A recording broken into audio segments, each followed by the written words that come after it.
Hola mis hermanos, buenos días. ¿Cómo están? ¿Cómo se encuentran esta mañana? ¿Bien? ¿Bien, bien? Bueno, hermanos, qué bueno, gracias a Dios porque se encuentran bien.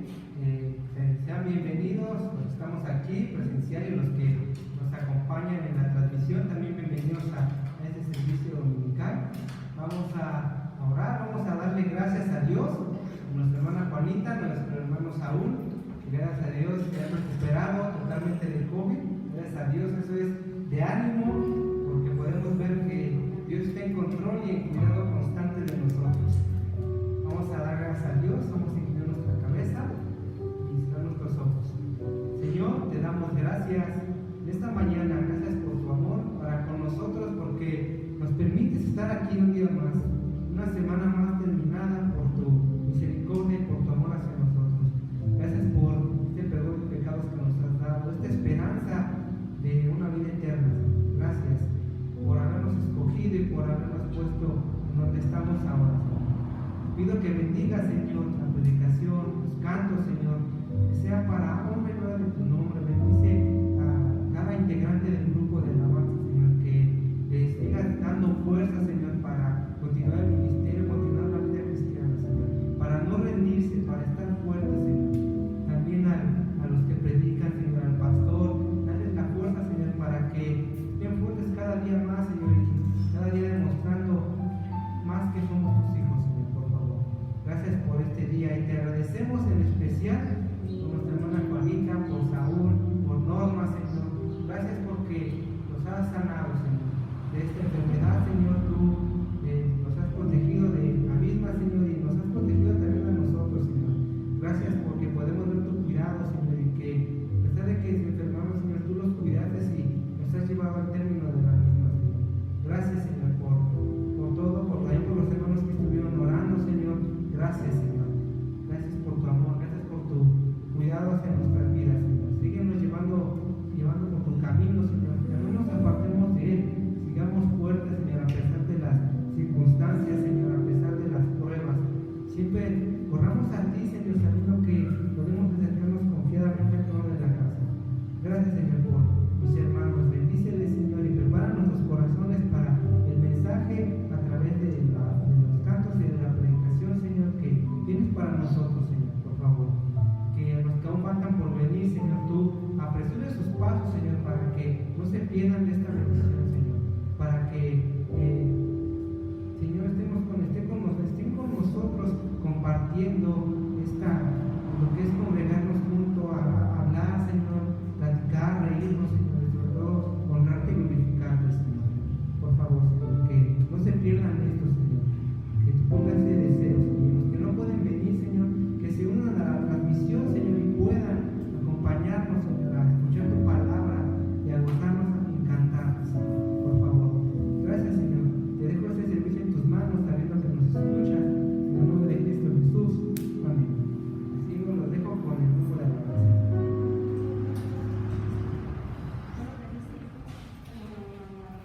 Amén. Que Dios les bendiga a todos. Es un gusto estar nuevamente aquí.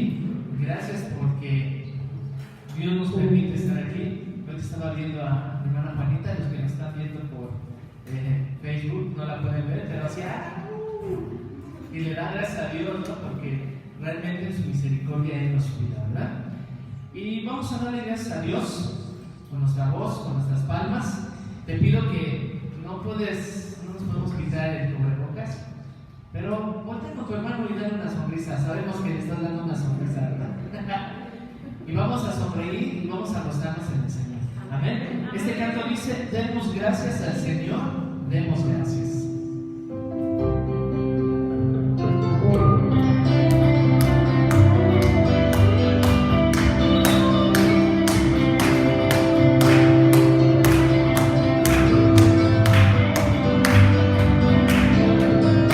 Demos gracias al Señor, demos gracias.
Cristo vive, amén.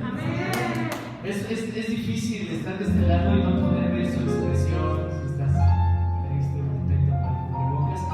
Pero bueno, sabemos que están contentos. Este canto dice: al que me ciñe de poder. Y fíjese, él dice: aquel que en mi victoria es, solo él alabaré y solo él exaltaré. Dice: aquel que en mi victoria es. ¿Sale? Dios se glorifica en el dolor, Dios se glorifica en la alegría, Dios se glorifica en todo. Y por algo nos pasan las cosas, pero le vamos a dar gloria. Amén.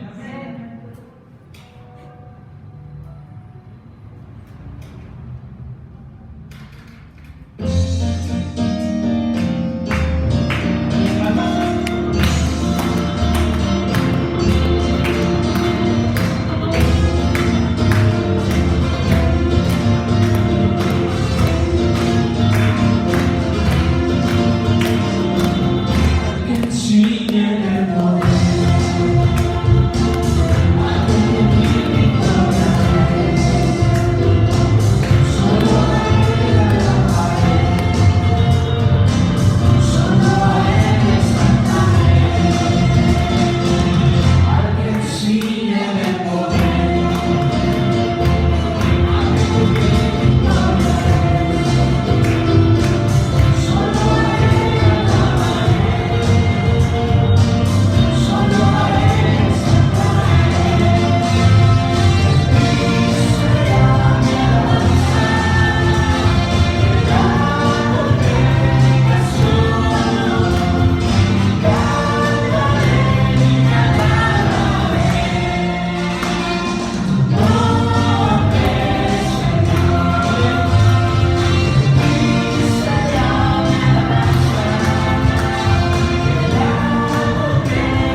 Ahora vamos a decir que la única razón de mi adoración es Cristo. Amén.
la honra.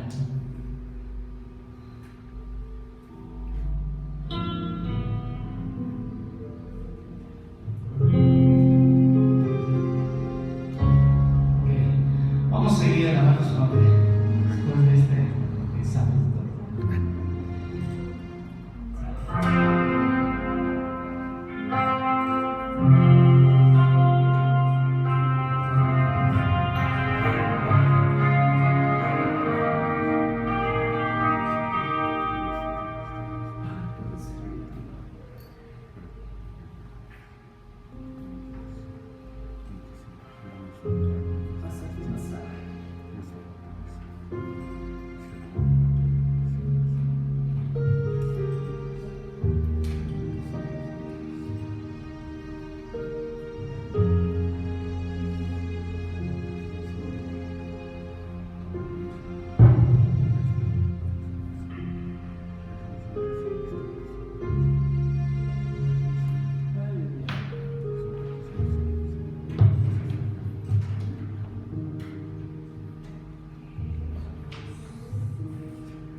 Jesucristo basta.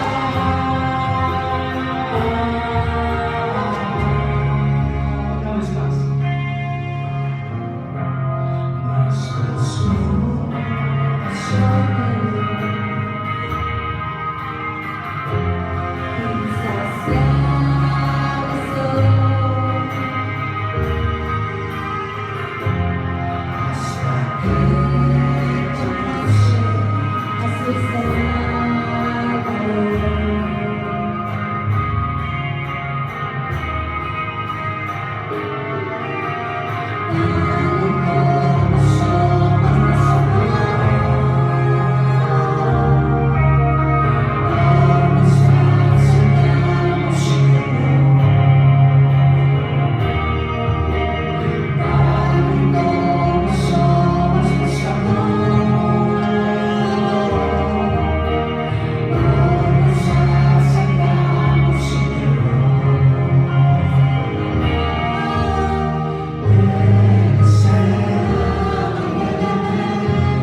corazón.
Te pedimos disculpas, Padre Santo, por nuestros errores.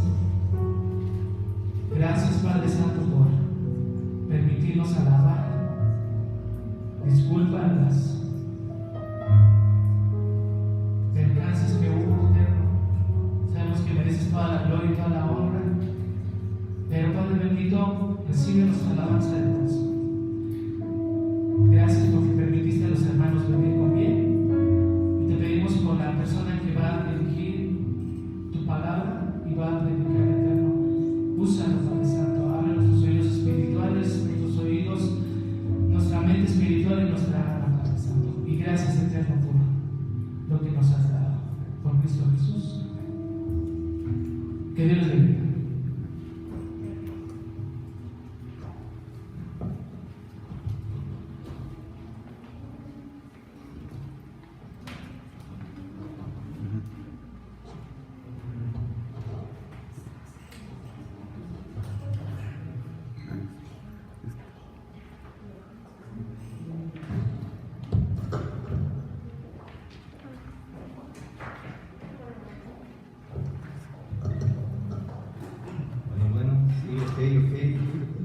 Ahí estamos, hermanos.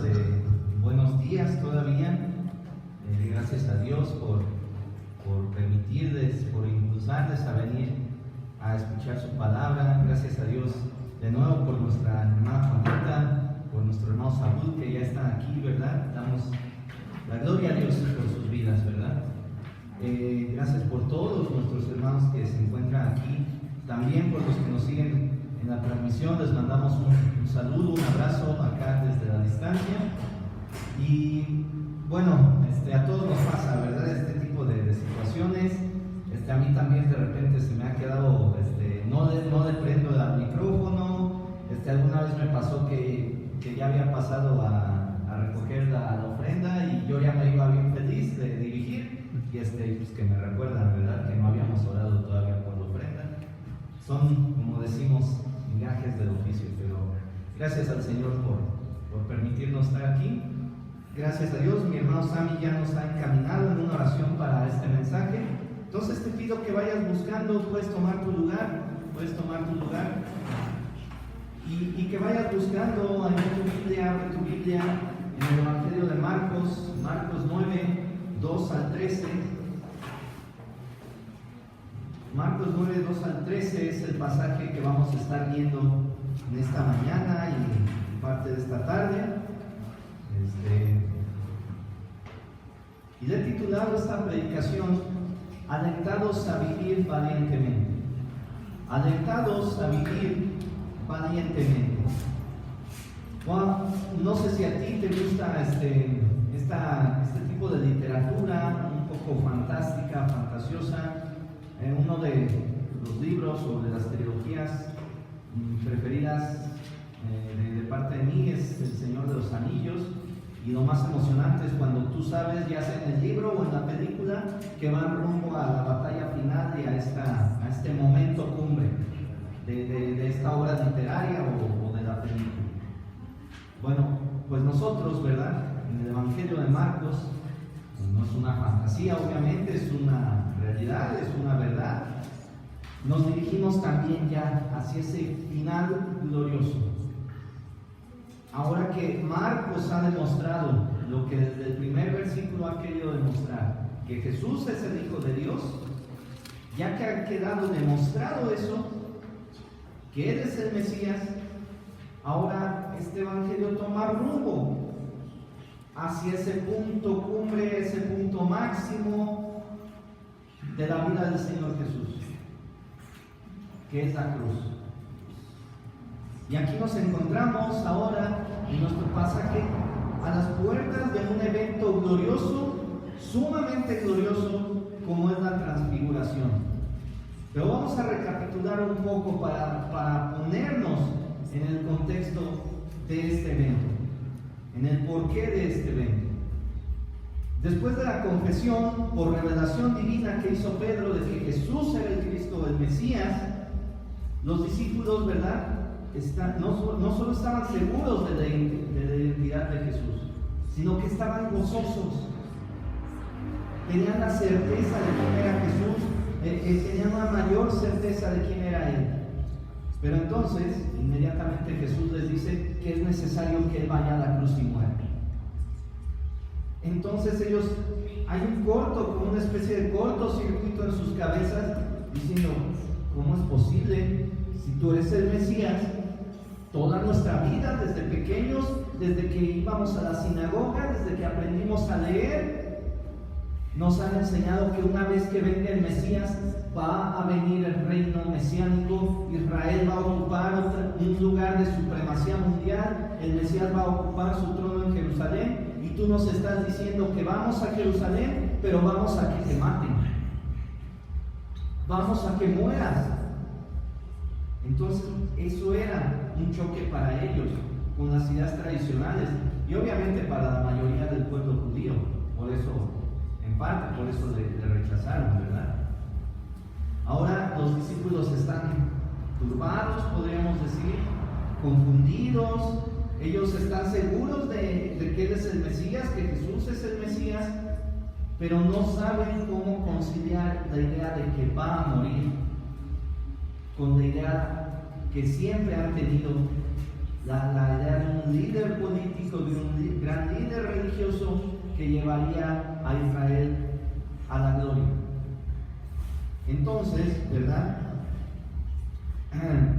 Debido a estas dudas, debido a esta falta de certeza nuevamente sobre la identidad mesiánica de Jesús y el plan que ha elegido Dios para demostrar que Él es el Mesías y el Salvador, no solo de la nación de Israel, sino de la humanidad. Bueno, pues es entonces, ¿verdad?, que en Marcos 9:1 nos aparece un versículo que nos va a transportar, nos va a introducir a nuestro pasaje, y dice así, Marcos 9:1, también les dijo, de cierto os digo, que hay algunos de los que están aquí que no gustarán la muerte hasta que hayan visto el reino de Dios venido con poder. Y es algo raro que aparezca una declaración así. Para nosotros es, ¿a qué se está refiriendo Jesús aquí? ¿Se está refiriendo a su segunda venida? ¿Se está refiriendo a que van a permanecer eternamente? Bueno, sabemos que no es eso, porque todos los apóstoles murieron. Pero entonces, ¿a qué se refiere? Bueno, esta no es una declaración que se fuera a cumplir hasta los tiempos finales, sino es una declaración inmediata. Les está diciendo lo que va a pasar a continuación. Es como si Jesús les dijera, ok, entiendo que todavía tienen dudas, entiendo que no asimilan la idea de que creen que soy el Mesías, pero no entienden por qué debo morir, por qué debo ir a Jerusalén a enfrentar la muerte en la cruz. Entiendo que fueron enseñados que el Mesías traería el reino inmediatamente. Bueno, para afirmar su fe, para afirmar su confianza, para que ustedes estén seguros y vivan de una manera valiente, no solo mientras yo esté aquí, sino después de que yo parta, les voy a dar un adelanto, una probada de lo que va a ser el reino mesiánico, de la gloria del reino mesiánico, del plan soberano de Dios, para que ustedes tengan la certeza de que así se debe cumplir. Entonces, así llegamos a nuestro pasaje. En nuestro pasaje, Marcos narró cómo la experiencia de la transfiguración y el correcto entendimiento de las Escrituras tenían el propósito precisamente de confirmar en los discípulos el plan soberano de Dios y la identidad de Jesús como Mesías, que debía morir para posteriormente resucitar y en un futuro traer ese reino glorioso que ellos anhelaban. Y por tanto nosotros vamos a estar aprendiendo dos realidades en la vida de Jesús, que deben alentarnos a vivir valientemente como creyentes, confiando en el plan soberano de Dios. Dos realidades en la vida de Jesús que deben alentarnos a vivir valientemente como creyentes, confiando en el plan soberano de Dios. Número 1, primera de estas realidades, la realidad de su muerte. La realidad de su muerte antes de la gloria futura. Y lo encontramos en los versículos 2 al 8, Marcos 9, 2 al 8, que dice así: 6 días después, Jesús tomó a Pedro, a Jacobo y a Juan y los llevó aparte solos a un monte alto y se transfiguró delante de ellos. y sus vestidos se volvieron resplandecientes, muy blancos como la nieve, tanto que ningún lavador en la tierra los puede hacer tan blancos. Y desapareció Elías con Moisés, que hablaban con Jesús. Entonces Pedro dijo a Jesús: Maestro, bueno es para nosotros que estemos aquí y hagamos 3 enramadas, una para ti, otra para Moisés y otra para Elías, porque no sabía lo que hablaban, pues estaban espantados. Entonces vino una nube que les hizo sombra, y desde la nube una voz que decía: Este es mi Hijo amado, a él oí. Y luego, cuando miraron, no vieron más a nadie consigo, sino a Jesús solo. Versículo 9. Bueno, hasta ahí vamos a darle lectura ahorita, en esta primera parte. Entonces, ¿verdad? Después de la promesa difícil de entender del versículo 1 en este mismo capítulo, que como ya dijimos, en realidad se refiere a que algunos discípulos iban a ver un adelanto de la gloria del reino mesiánico que iba a traer el Señor Jesús en el futuro, en el milenio, precisamente este reino milenial. Y aquí quiero detenerme un poco para explicarte qué es esto del reino mesiánico, qué es esto del reino milenial, porque lo voy a estar mencionando para que tengamos la misma noción. En el futuro, como nos describe el libro de Apocalipsis, habrá una gran tribulación, gracias al Señor. Aquellos que somos creyentes, y esto es lo que creemos aquí en la iglesia, seremos arrebatados antes de esa gran tribulación. Entonces, luego vendrá esa gran tribulación, y al final, en esa segunda venida del Señor, Él establecerá literalmente por 1000 años un reinado aquí en la tierra, antes de que entremos al estado de eternidad, a la eternidad con Él, en los cielos nuevos y en la tierra nueva, o lo que Apocalipsis llama la Nueva Jerusalén. Ese es el reino milenial, el reino mesiánico al que voy a estarme refiriendo. Y es lo que esperaba la nación judía cuando Él vino por primera vez.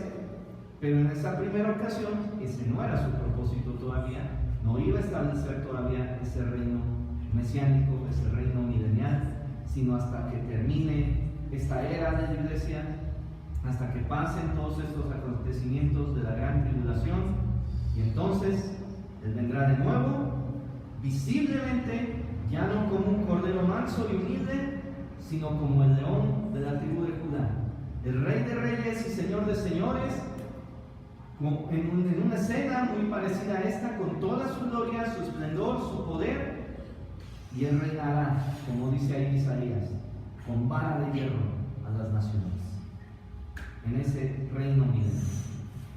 Bueno, y nos encontramos precisamente en una probadita, en un adelanto que el Señor Jesús les va a dar a los discípulos, a 3 de los discípulos, acerca de esto.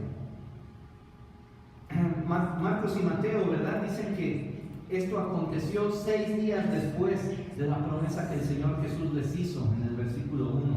Lucas dice que 8, porque Lucas toma en cuenta tanto el día en que el Señor habló como el día en que se cumplió esta promesa. Por eso dice que 8 días, a partir de que Él les habla de la transfiguración. Ahora, el punto es que Jesús toma a Pedro, a Jacobo, a Juan, a su círculo más íntimo, los más allegados, los 3 discípulos más allegados a Él, y los lleva a un monte alto.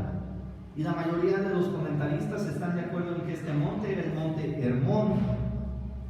Tal vez lo recuerdas, por ahí en los Salmos, ¿verdad? El monte Hermón se menciona en la armonía que debemos de tener los hermanos, ¿verdad? Cuando estamos reunidos. Era un monte importante, era un monte realmente con una altitud importante. Y el propósito de que van ahí es que van a orar, según Lucas 9. Y allí en medio de la oración y con los discípulos medio dormidos, bueno, te das cuenta, siempre que toma estos 3 y los lleva a orar, acaban o dormidos o medio dormidos. Entonces, bueno, ahí otra característica de los discípulos, ¿no? Pero lo más importante es que se transfigura delante de ellos. Y este es el énfasis en el texto. Este suceso es para ellos. Por eso el texto nos dice, se transfiguró delante de ellos, para que lo vieran. El propósito era que lo vieran. Aquí el verbo en griego,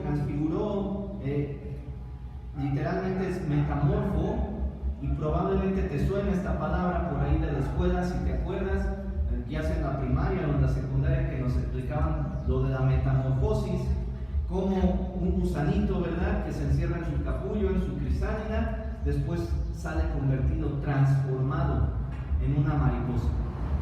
Bueno, es la misma palabra, de ahí proviene esa palabra. Y no sé si recuerdas, ¿verdad?, precisamente, más bien en las epístolas, en las cartas del Nuevo Testamento, cuando este mismo verbo aparece, se refiere a una transformación radical, producto de la salvación en la vida del creyente, a esa nueva creación que hace Cristo en la vida del creyente. Este tipo de transformación no es algo solamente externo, como si fuera una cuestión de ponerte maquillaje y ya. Es un cambio total. Y en este caso, ¿verdad?, la gloria divina de Jesús manifestada delante de sus discípulos es una gloria que no es un reflejo de alguien más, es algo que surge internamente de Él debido a su naturaleza divina. Él irradia esa gloria, Él expone esa gloria que hasta ese momento estaba velada, estaba oculta en la humanidad de Jesús, de Jesucristo. Esa gloria es parte de Él mismo y ahora estaba expuesta delante de Pedro, de Jacobo y de Juan. Y fíjate cómo lo describen los tres evangelios, haciendo una suma de la descripción de los tres evangelios. Es una descripción gloriosa. Lucas dice que la apariencia de su rostro se hizo otra. Mateo dice que su rostro resplandeció como el sol. ¿Te imaginas esa escena? Yo no sé si de niño alguna vez te dijeron no veas al sol directamente, y que era lo primero que hacíamos, volteábamos nuestra cara hacia el sol, y entonces simplemente es un resplandor imposible de soportar con nuestros ojos físicos. Ahora imagínate la gloria de Dios. Y aunque el texto no nos dice, creo firmemente que era incluso como con Moisés, parte de su gloria nada más. Porque ahí mismo en su encuentro con Moisés, si recuerdas cuando Moisés le pide, muéstrame tu gloria, ahí en el Éxodo, le dice, ponte detrás de esta roca y voy a mostrarte mi espalda. Eso quiere decir, voy a mostrarte parte de mi gloria nada más.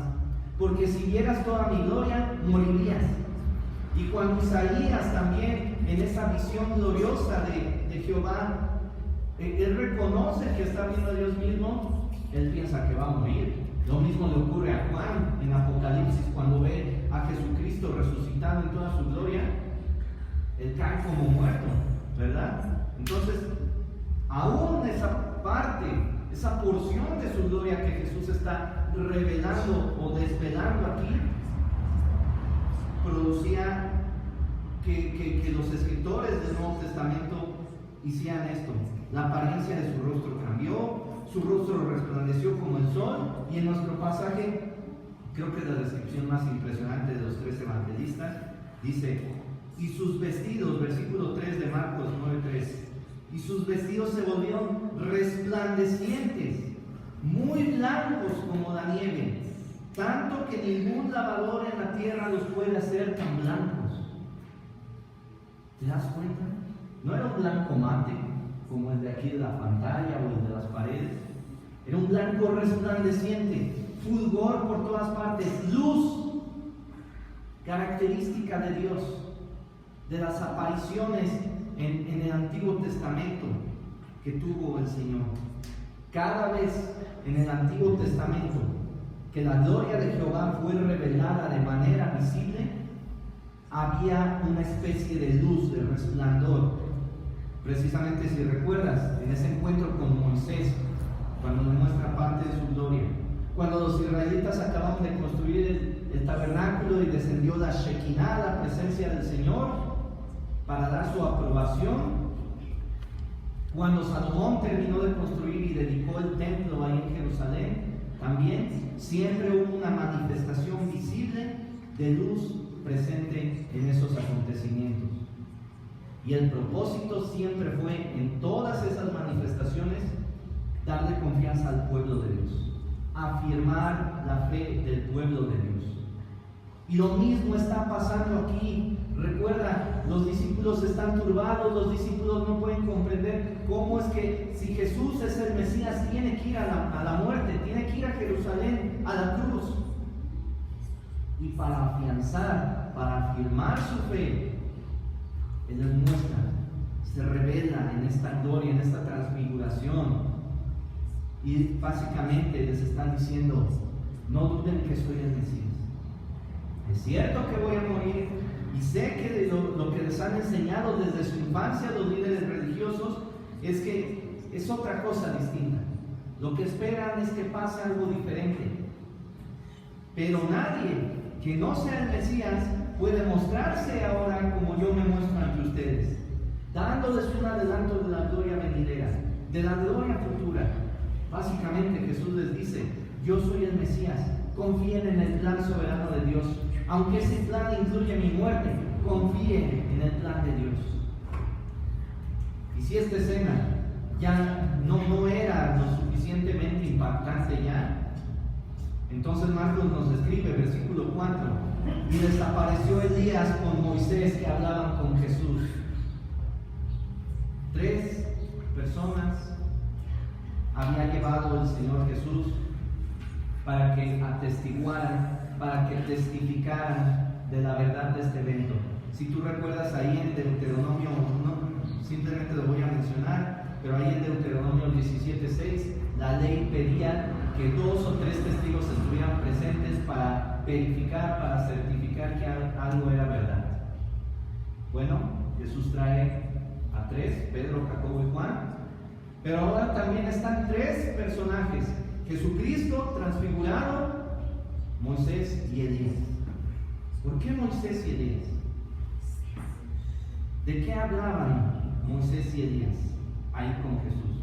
Marcos no nos los dice, pero Lucas 9:31, Lucas sí nos dice que el tema de su conversación era precisamente la muerte del Señor Jesucristo, lo que le pasaría al llegar a Jerusalén. Y aparecen, ¿por qué Moisés y Elías? Porque estas son las 2 grandes figuras, los 2 grandes representantes en el Antiguo Testamento.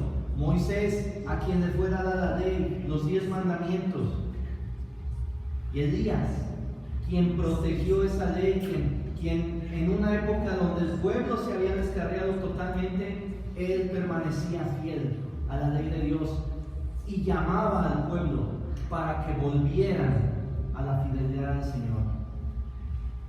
Y uno de mis niños tiene una forma muy bonita de decirlo, que la aprendió por ahí en un programa.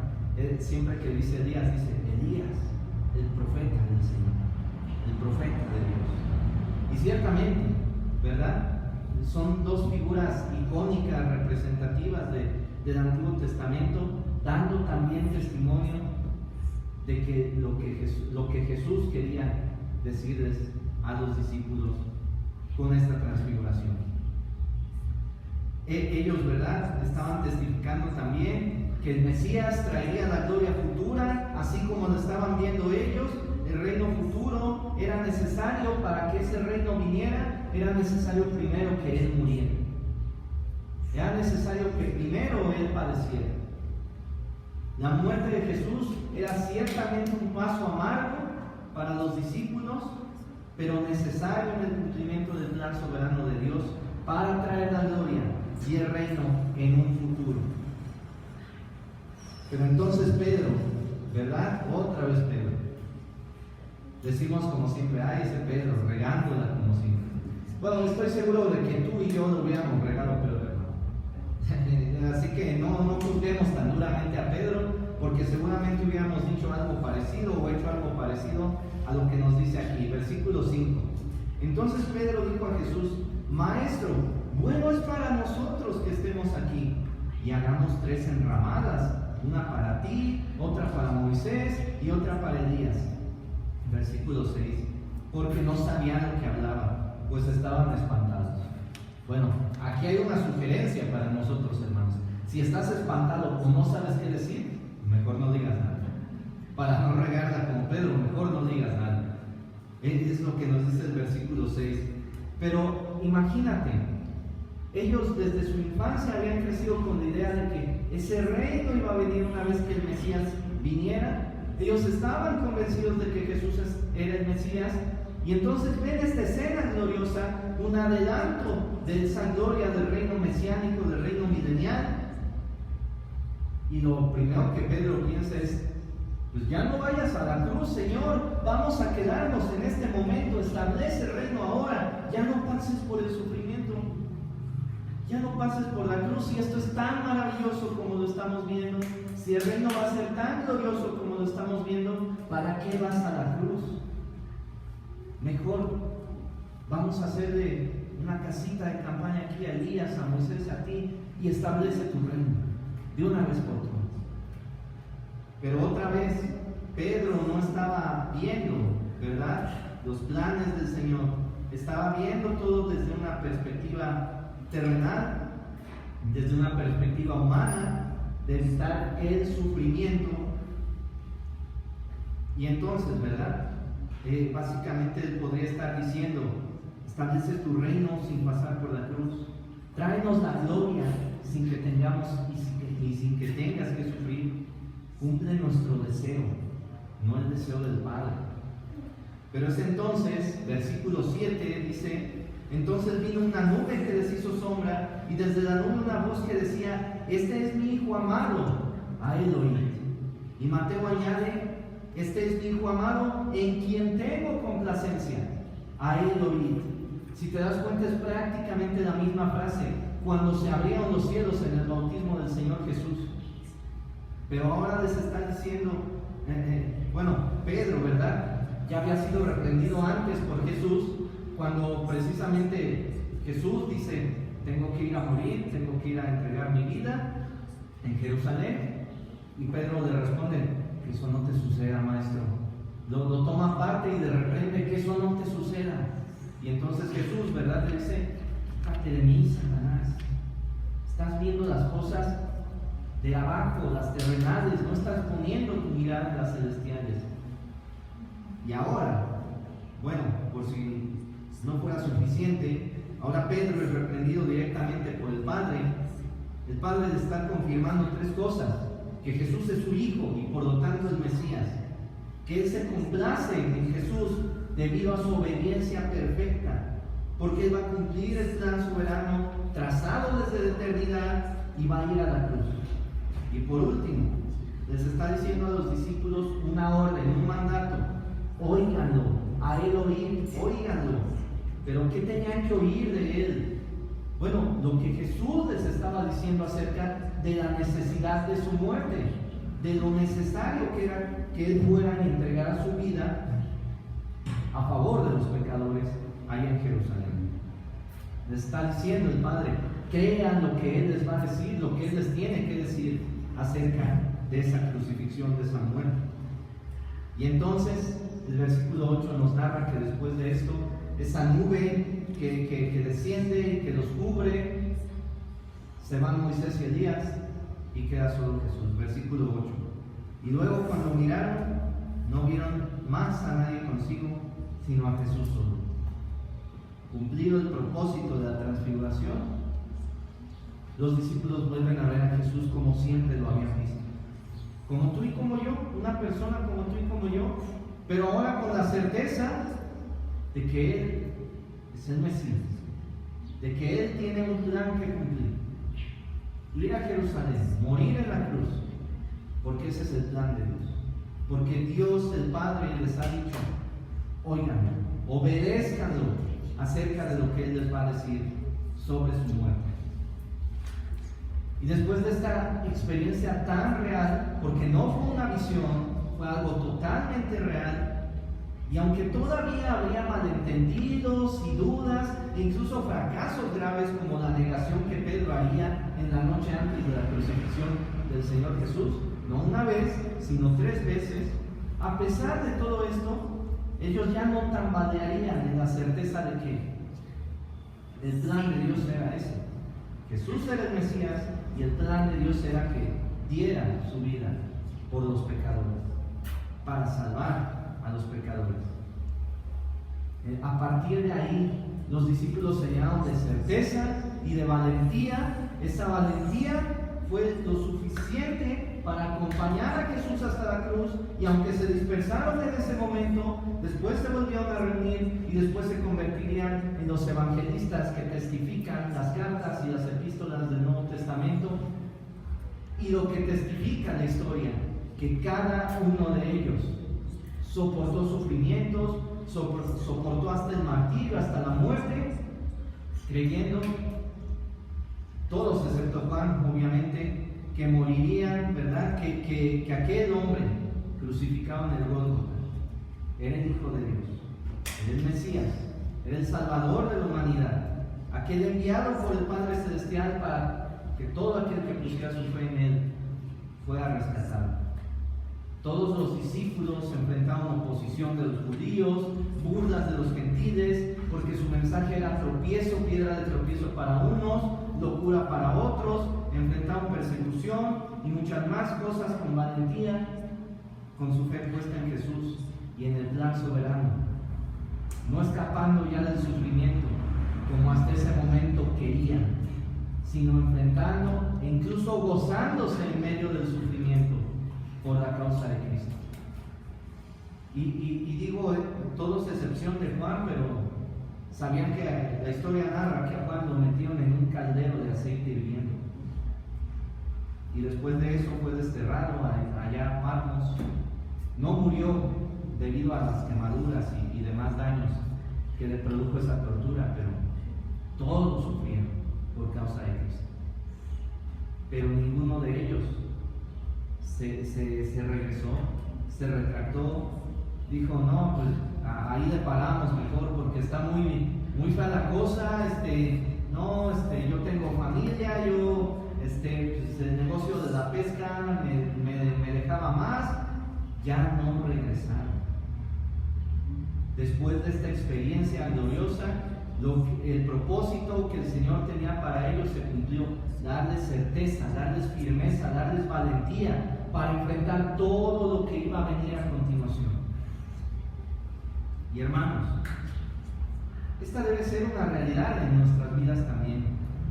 Debemos estar alentados a vivir por Cristo debido a la realidad de su muerte, que nos trajo salvación y que era parte desde el inicio del plan soberano de Dios. Ahora, yo sé que cualquiera de nosotros podría poner la excusa: bueno, sí, hermano, pero es que ellos vieron la transfiguración, fueron testigos presenciales, así que no vive para Cristo, quien no cobra valentía, así quien no dice: sí, yo doy mi vida por el Señor. Y podríamos decir: nosotros ya no vamos a vivir esa experiencia. Ninguno de nosotros, y tienen razón, no vamos a vivir una experiencia así. Pero fíjate lo que dice Pedro. Segunda de Pedro, acompáñame a segunda de Pedro 1, 16 al 19. Uno de los testigos presenciales de este hecho nos dice algo muy importante. Segunda de Pedro 1, 16 al 19. Dice así: porque no os hemos dado a conocer el poder y la venida de nuestro Señor Jesucristo siguiendo fábulas artificiosas, sino como habiendo visto con nuestros propios ojos su majestad. Él está hablando de la transfiguración. Dice: pues cuando Él recibió de Dios Padre honra y gloria, le fue enviada desde la magnífica gloria una voz que decía: este es mi Hijo amado, en el cual tengo complacencia. Y nosotros oímos esta voz enviada del cielo cuando estábamos con Él en el Monte Santo. Pedro está narrando su experiencia, pero fíjate, versículo 19, porque esto es lo más importante para nosotros. Tenemos también la palabra profética más segura, a la cual hacéis bien en estar atentos, como una antorcha que alumbra en un lugar oscuro, hasta que el día esclarezca y el lucero de la mañana salga en vuestros corazones. ¿Qué está diciendo Pedro aquí básicamente en este texto? Nos está diciendo que aunque ellos presenciaron esa experiencia de la transfiguración, Él nos está diciendo: la Escritura, el Antiguo Testamento en ese momento, y ahora toda la Escritura, Antiguo y Nuevo Testamento, la Escritura es más segura, más certera que cualquier experiencia personal que tú o yo podamos vivir. La Escritura tiene tiene más autoridad que cualquier experiencia personal con respecto a la revelación de Jesucristo, tanto en su primera como en su segunda venida. Y a veces no entendemos esto. Siempre estamos, o a veces estamos con expectativa. Si viera esto, pues tendría más confianza en el Señor. Si me pasara esto, si yo experimentara esto, tendría más confianza en el Señor. Pero lo que Pedro nos está diciendo, tienes esto, la Escritura, eso es más seguro que cualquier otra cosa que puedas vivir.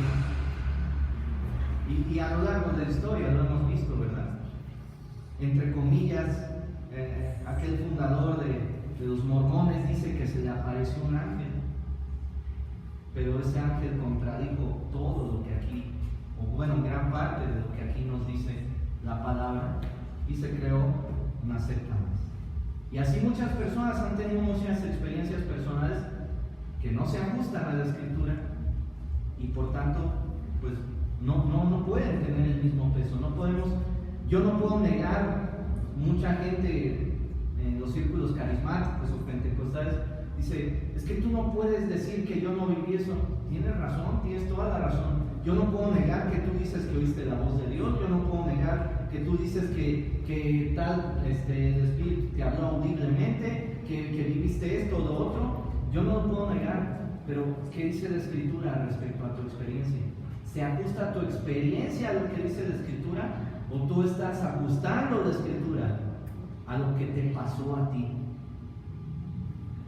La Escritura es para todos. Las experiencias son individualizadas y básicamente yo no niego que tal vez en algún lugar donde el Evangelio no ha llegado de una o de otra forma, pues haya una manifestación todavía sobrenatural ahí del Espíritu Santo, pero con nosotros básicamente el Señor nos dice, vayamos a la palabra. Esto es lo más seguro que pueden tener, lo que dice la Biblia, lo más certero que pueden tener, y sobre todo lo que dice la palabra es lo que nos va a dar valentía y coraje para vivir nuestras vidas como creyentes, aún en medio de sufrimiento, aún en medio de oposición, aún en medio de la realidad que estamos experimentando. La Escritura es lo único que va a proporcionarnos firmeza, certeza, valentía suficiente para decir, Cristo murió por mis pecados, por lo tanto yo voy a vivir o a morir para Él. No importa el sufrimiento, no importan las burlas, no importa que el mundo diga que esto es una fábula, esto es un cuento de hadas, esto ya no es relevante, como muchos artistas actualmente están diciendo, o gente que tiene influencia ahí en el mundo. Tenemos que seguir predicando a Cristo crucificado. ¿Vamos a padecer tribulación? Sí. ¿Vamos a padecer persecución? Bueno, ahora más que en otros tiempos podemos decir sí. Estamos viviendo una persecución por lo menos ideológica, si bien no física como los apóstoles, los cristianos del primer siglo, por lo menos una persecución ideológica. Pero también tenemos la certeza de que un día seremos glorificados.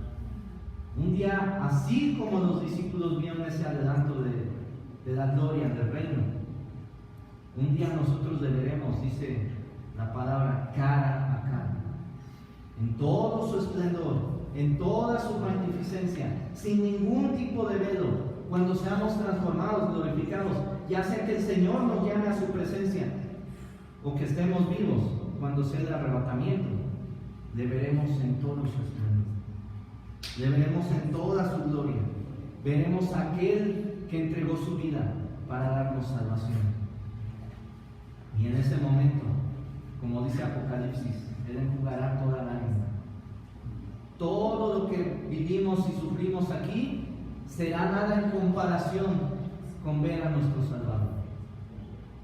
Ni siquiera pensaremos ya en lo que sufrimos, simplemente contemplaremos su gloria. Así que nunca dudemos del plan soberano de Dios. En la vida de Jesús era que muriera para darnos salvación. En nuestras vidas A veces no sabemos qué tipo de sufrimiento, de pruebas, de persecución vamos a vivir, pero confía que eso es parte del plan del Señor. El Señor está trabajando en tu vida, el Señor está pudiendo tu vida y el Señor sobre todo te está preparando para esa gloria futura. Ahora, recordemos hermanos, estamos viendo precisamente dos realidades en la vida de Jesús, ¿verdad? Que deben alentarnos a vivir valientemente, confiando en el plan soberano de Dios. Ya vimos esta primera, la realidad de su muerte. Vamos a ver la segunda, que es la realidad de su sufrimiento. La realidad de su sufrimiento, versículos 9 al 13 de nuestro pasaje. Dice así: y descendiendo ellos del monte, les mandó que a nadie dijese lo que habían visto, sino cuando el Hijo del Hombre hubiese resucitado de los muertos. Y guardaron la palabra entre sí, discutiendo qué sería aquello de resucitar de los muertos. Y le preguntaron diciendo: ¿por qué dicen los escribas que es necesario que Elías venga primero? Respondiendo él les dijo: Elías a la verdad vendrá primero y restaurará todas las cosas. ¿Y cómo está escrito del Hijo del Hombre que padezca mucho y sea tenido en nada? Pero os digo que Elías ya vino y hicieron todo lo que quisieron, como está escrito de él. Bueno, inmediatamente después de la transfiguración, ahora Jesús y sus discípulos van bajando del monte para reunirse con los demás, y Jesús les prohíbe que cuenten lo sucedido, sino hasta después de su resurrección. ¿Por qué? ¿Por qué les prohíbe esto? Si era algo glorioso, era algo magnífico lo que habían visto. Bueno, recuerda que tanto ellos como y sobre todo la mayoría del pueblo judío, aquellos que iban a recibir con palmas, ¿verdad? Ahora que nos acercamos a la Semana Santa, ¿verdad? Con palmas ahí en la entrada triunfal, tenían precisamente la perspectiva de que el Mesías, cuando llegara, sería un gran líder político, un gran líder militar, que pondría a Israel en la supremacía mundial. Entonces Jesús les prohíbe hablar de esto por esa razón, hasta después de su resurrección, porque si no el Evangelio estaría incompleto, o el Evangelio podía ser torcido por estas personas que oyeran: bueno, mira, vimos esto, y por lo tanto te podemos decir que Jesús es el Mesías, es el Salvador. Pero ellos iban a enfocarse: el Salvador de los romanos, el Salvador de la opresión de esta invasión extranjera, ¿no? El Salvador de la miseria en la que vivimos. No.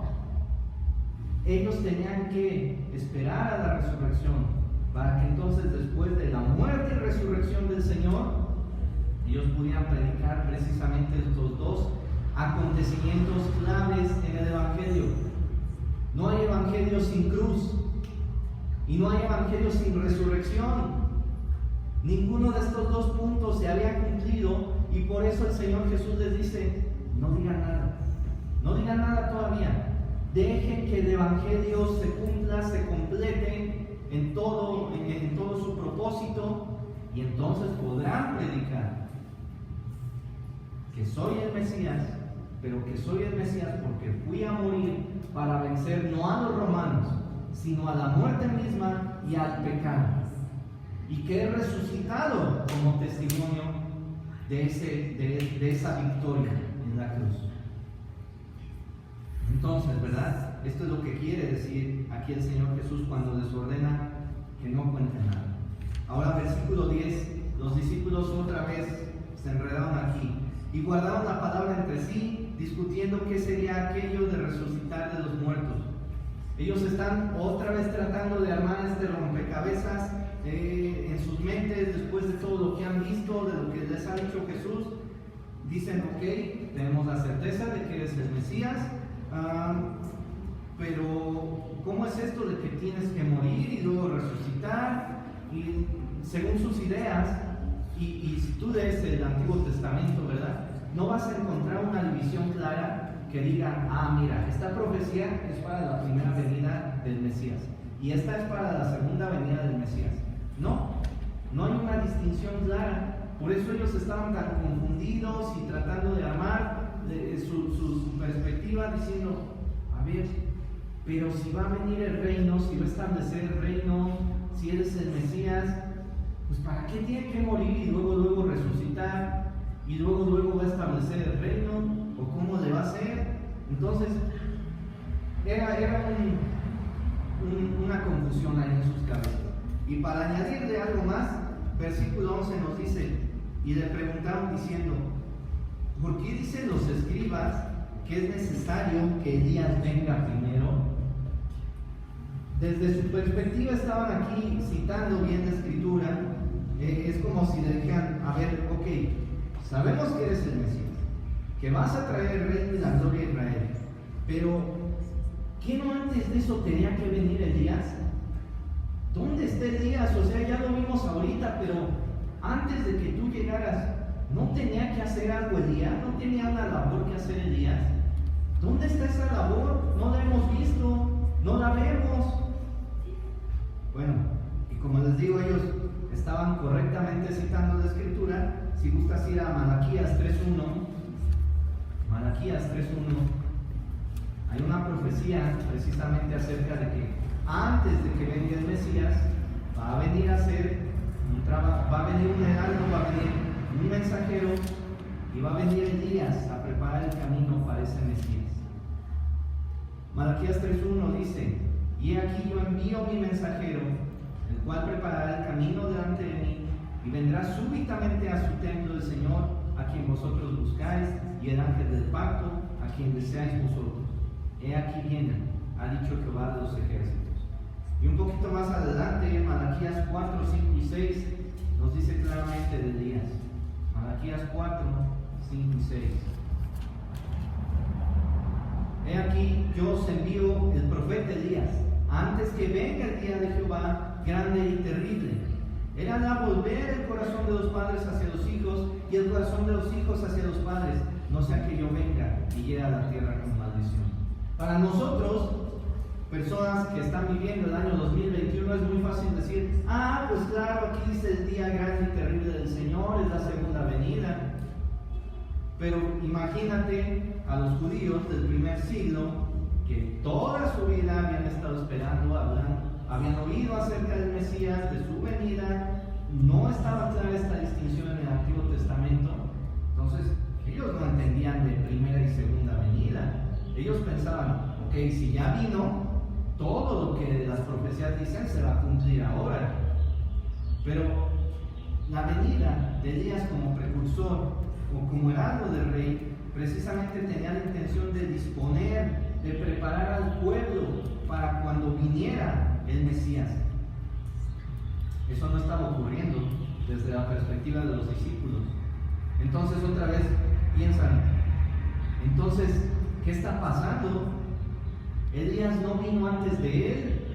Entonces, no se está cumpliendo toda la escritura, o qué está pasando.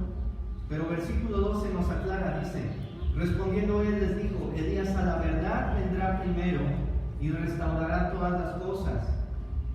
Y cómo está escrito del Hijo del Hombre, que padezca mucho y sea tenido en nada.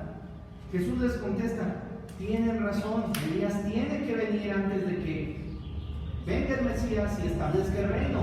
Pero yo ya les dije que eso ahorita no va a pasar. No va a ser eso inmediatamente. Entonces, ¿verdad? Esto va a ocurrir en la segunda venida, y Jesús enfoca su atención a algo mucho más importante. Miren ustedes, ya están pensando en el paso 3400, cuando apenas vamos en camino hacia el primer acontecimiento importante, que es la cruz. Y entonces les aclaran lo siguiente, ¿verdad? Los discípulos habían pasado algo por alto, que primero el Mesías debía padecer hasta la muerte, para que también toda la escritura se cumpliese. A ellos se les pasó de largo Isaías 53, como hasta el día de hoy a los judíos se les sigue pasando de largo Isaías 53. Por ahí hay un video, ¿no?, que circula que no los dejan leer, no leen en las sinagogas Isaías 53, porque muchos se han dado cuenta a quién se refiere. ¿A quién se refiere este pasaje? Al siervo sufriente del Señor, es decir, a Jesucristo, a quien ellos constantemente rechazan. Entonces, el Señor enfoca su mirada en las cosas que ahora iban a acontecer, que en ese tiempo iban a acontecer. Les dice, sí, Elías va a venir, pero eso es en el futuro. Ahora, lo importante, lo que deben centrar su atención es que el Hijo del Hombre, ese título mesiánico, ¿verdad?, de Daniel, el Hijo del Hombre es necesario que padezca mucho y sea tenido en alto. Está escrito así, eso también se debe de cumplir. Pongan atención ahorita en eso. Es como cuando empezamos a aprender cualquier cosa, ¿no? Y le preguntamos a quien nos está enseñando, oye, ¿cómo se puede hacer esto? Algo ya muy avanzado. Y nos dice, tranquilo, apenas estás aprendiendo y apenas andas con rueditas ahí en la bici y ya quieres soltarte, ¿no? No, tranquilo, es lo que Jesús les está diciendo a los discípulos. Ahora, esto es lo importante, les está diciendo. Lo más esencial, no solo para la salvación de la nación judía, es que yo muera y que resucite en favor de los pecadores. Tengo que sufrir, tengo que morir, tengo que resucitar, y la gloria que esperan, el reino que esperan, se va a cumplir, pero se va a cumplir en el futuro. Y versículo 13, aquí yo no sé si los confundió más o les aclaró algo el Señor Jesús, pero dice versículo 13, pero os digo que Elías ya vino y le hicieron todo lo que quisieron, como está escrito de él. Entonces otra vez, supongo que los discípulos se quedaron, a ver, nos estás explicando que Elías va a venir y ahora nos dices que Elías ya vino. ¿A qué te refieres, Señor? Bueno, finalmente, para certificar esta distinción entre el propósito de su primera venida, el de su segunda venida, Jesús afirma esto y los pone otra vez en un dilema de armar este rompecabezas escatológico de los eventos futuros, y ellos seguramente se preguntaron, ¿cómo que ya vino Elías? Bueno, ve conmigo a Lucas 1:13 al 17. Lucas 1:13 al 17 es el anuncio del nacimiento de Juan el Bautista. Lucas 1:13 al 17 dice así: pero el ángel le dijo, Zacarías, no temas, porque tu oración ha sido oída, y tu mujer Elizabeth te dará a luz un hijo, y llamará su nombre Juan, y tendrás gozo y alegría, y muchos se regocijarán de su nacimiento, porque será grande delante de Dios.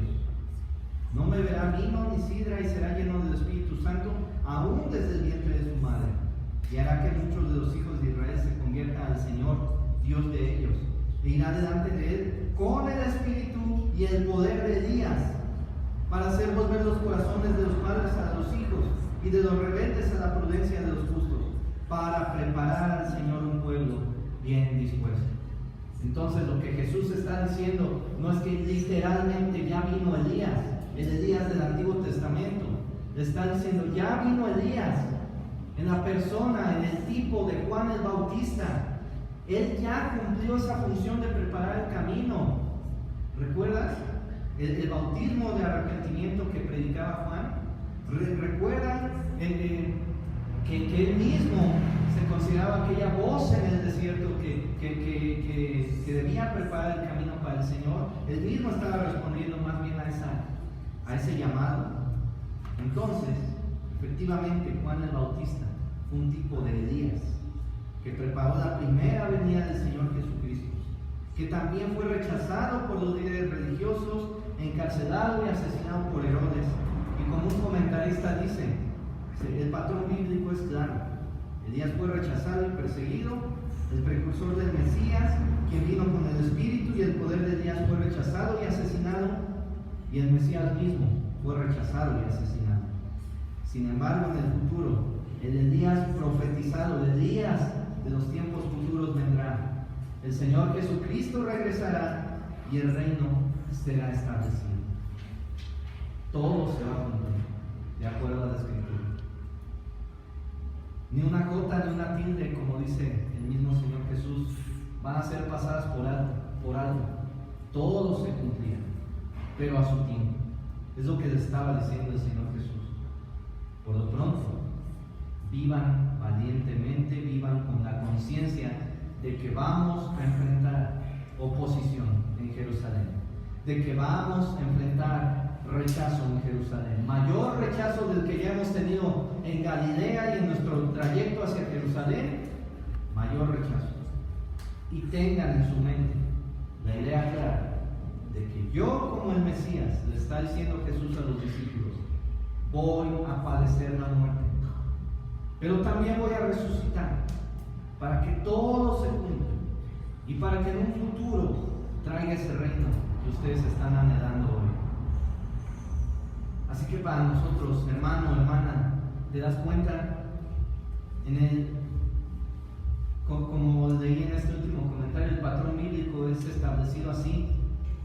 Todos aquellos que quieren seguir a Jesús van a sufrir, van a padecer, incluso tal vez hasta la muerte.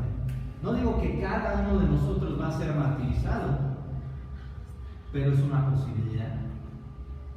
No digo que cada uno de nosotros va a ser perseguido, rechazado, injuriado exactamente de la misma manera que Juan el Bautista, que el Señor Jesucristo, pero el sufrimiento es algo inminente, una realidad con la que el cristiano debe vivir. De hecho, podríamos decir que en el diccionario deberíamos de encontrar juntas o como sinónimos la palabra cristiano y sufrimiento, porque así lo hemos visto a lo largo de la historia. Persecución para los cristianos del primer siglo.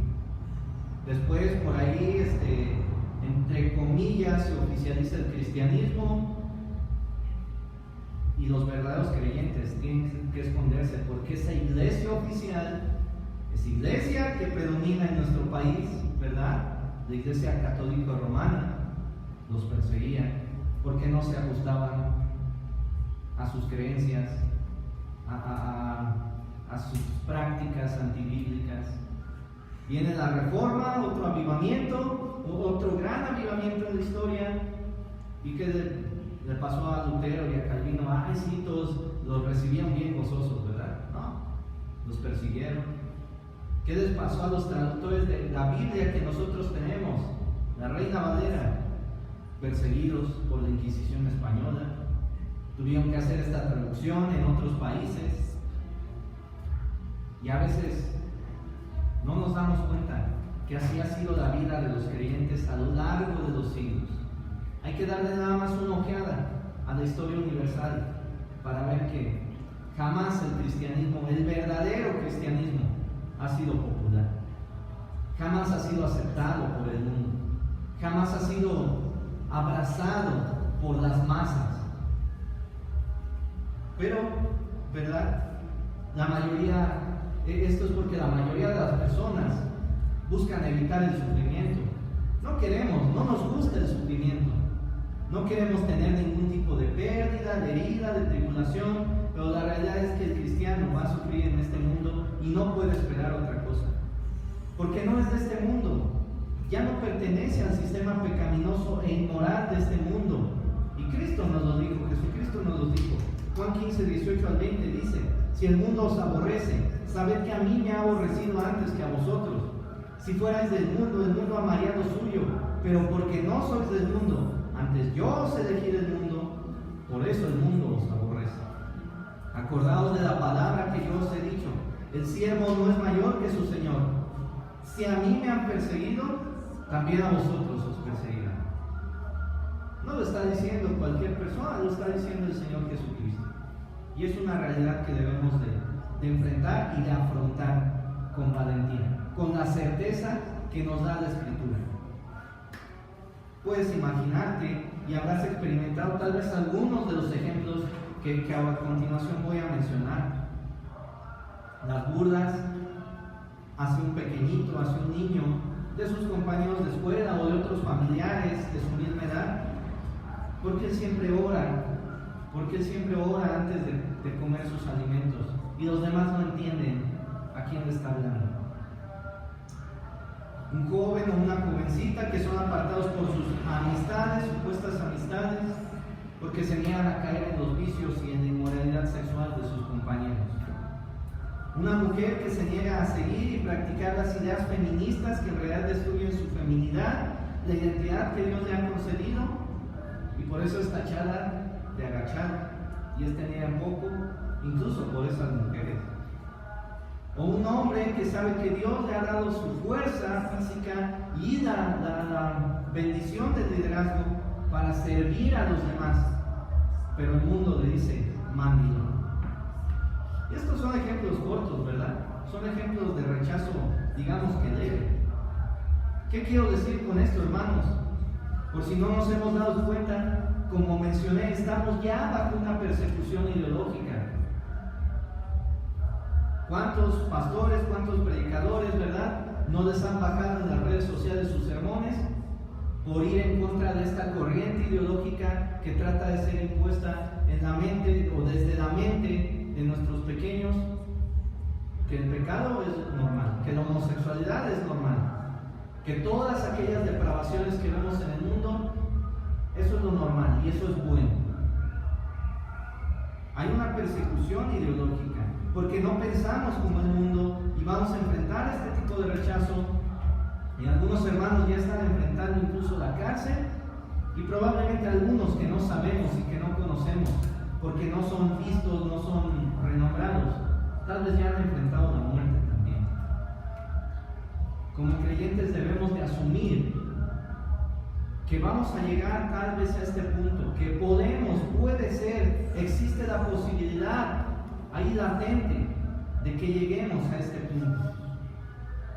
Y no creas que es así muy fácil decir esto, hermanos. ¿A quién le gusta estar en la cárcel, separado de su familia, separado de las personas que ama, separado de sus hermanos? A nadie. Pero no por eso vamos a decir, no, no vamos a predicar que esto es pecado para que nadie se ofenda, para que las autoridades no nos clausuren, no nos lleven por ahí a la cárcel. No es fácil enfrentar eso. No es fácil. Los que estamos aquí predicando somos los que vamos a estar más expuestos. Entonces, oren por nosotros, hermanos. Que el Señor nos dé la valentía para que si la Biblia dice que algo es pecado, nosotros prediquemos que eso sigue siendo pecado. Para que si la Biblia dice que lo que el mundo pregona está mal, que nosotros tengamos la valentía de decir está mal, el Señor lo aborrece. Y por cada uno de ustedes, por supuesto que también vamos a estar orando, porque el Señor nos dé en el día a día la valentía de vivir como creyentes. Tenemos la expectativa de una gloria futura y eso debe de alentarnos, y eso debe darnos valentía.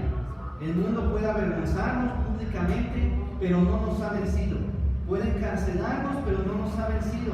Seguir a Cristo puede llevarnos incluso hasta la muerte, pero eso no significa que el mundo ha vencido.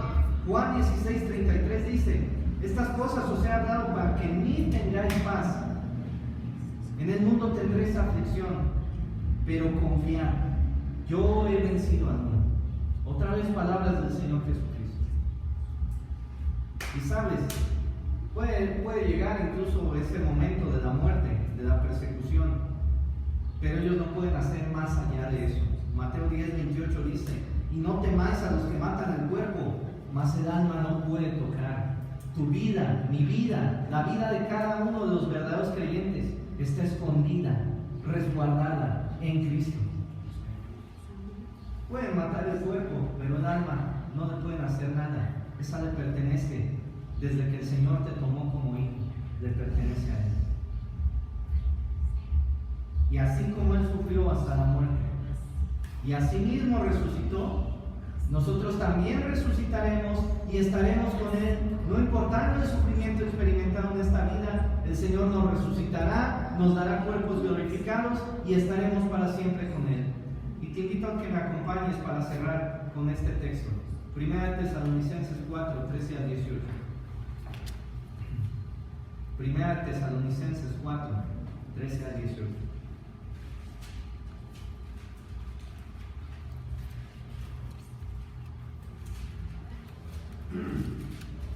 Dice así la palabra de Dios: tampoco queremos, hermanos, que ignoréis acerca de los que duermen, o sea, de los que ya murieron, para que no os entristezcáis como los que no tienen esperanza. Porque si creemos que Jesús murió y resucitó, así también traerá Dios con Jesús a los que durmieron en él. Por lo cual os decimos esto en palabra del Señor, que nosotros que vivimos, que habremos quedado hasta la venida del Señor, no precederemos a los que durmieron, porque el Señor mismo, con voz de mando, con voz de arcángel y con trompeta de Dios, descenderá del cielo, y los muertos en Cristo resucitarán primero. Luego nosotros, los que vivimos, los que hayamos quedado, seremos arrebatados juntamente con ellos en las nubes para recibir al Señor en el aire. Y así estaremos siempre con el Señor. Siempre con el Señor. Versículo 18.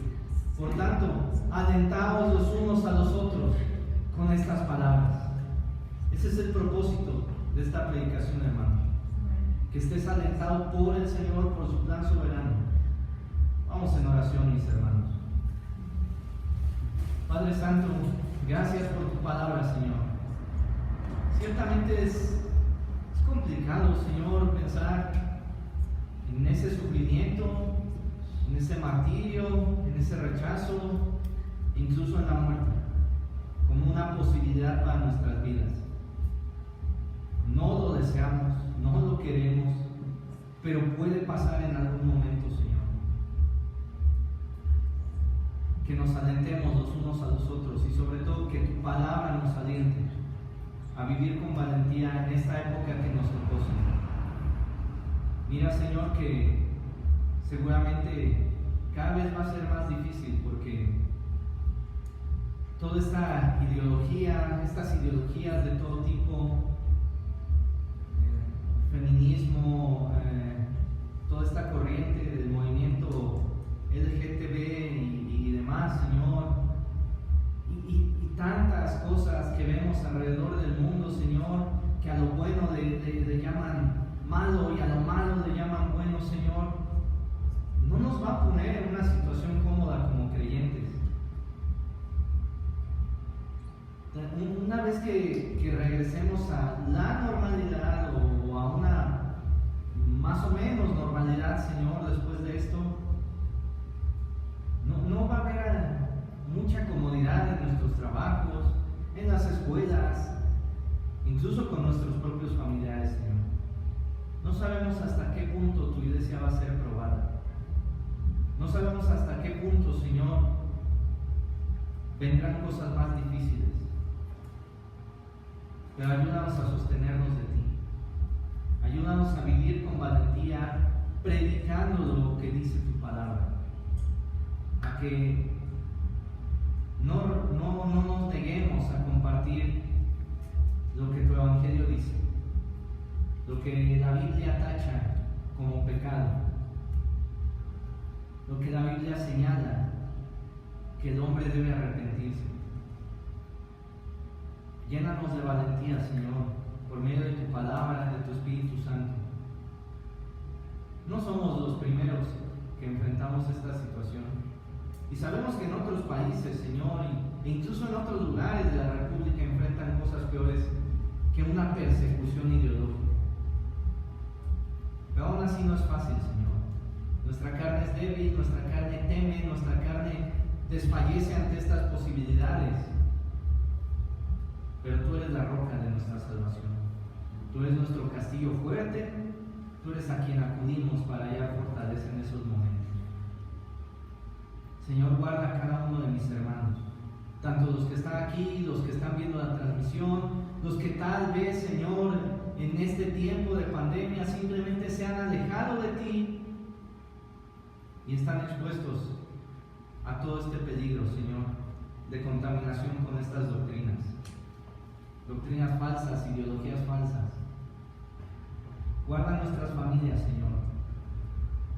Guarda a nuestros pequeños, guarda a nuestras esposas, guarda a todos aquellos, Señor, que también son parte de tu pueblo, Señor, pero que a la vez son parte de nuestra familia en la sangre, Señor. Y si en un momento llegásemos a faltar, Señor, sosténles, guárdales, provéeles, Señor. Gracias, Señor, porque hay un testimonio de poder en el mundo actual, nuestro hermano James Coates, que había sido encarcelado, Señor, allá en Canadá, pues ya va a ser liberado, sin ninguna restricción, sin ningún cargo, Señor. Gracias porque sigues obrando. Así como a Pedro, a Juan los liberabas de la cárcel, así como a Pablo y a Silas los liberabas, y ellos estaban gozosos en medio de esa aflicción. Danos esa misma valentía, Señor. Que nuestro cristianismo no sea solo externo, sino que al ver tu gloria, ahora por medio de tu palabra, ahora por medio de esas promesas hermosas que tenemos escritas y seguras en tu palabra, danos esa misma valentía, Señor, para vivir en el día a día para tu gloria. En tus manos estamos, Señor. Somos tuyos y sabemos que nada pasa si tú no lo permites. Y todo está en control en tu perfecto plan, tanto para nuestras vidas como para la vida de tu iglesia y la vida de todo el mundo. En Cristo Jesús oramos y confiamos en ti, Padre. Amén. Dios les bendiga, hermanos.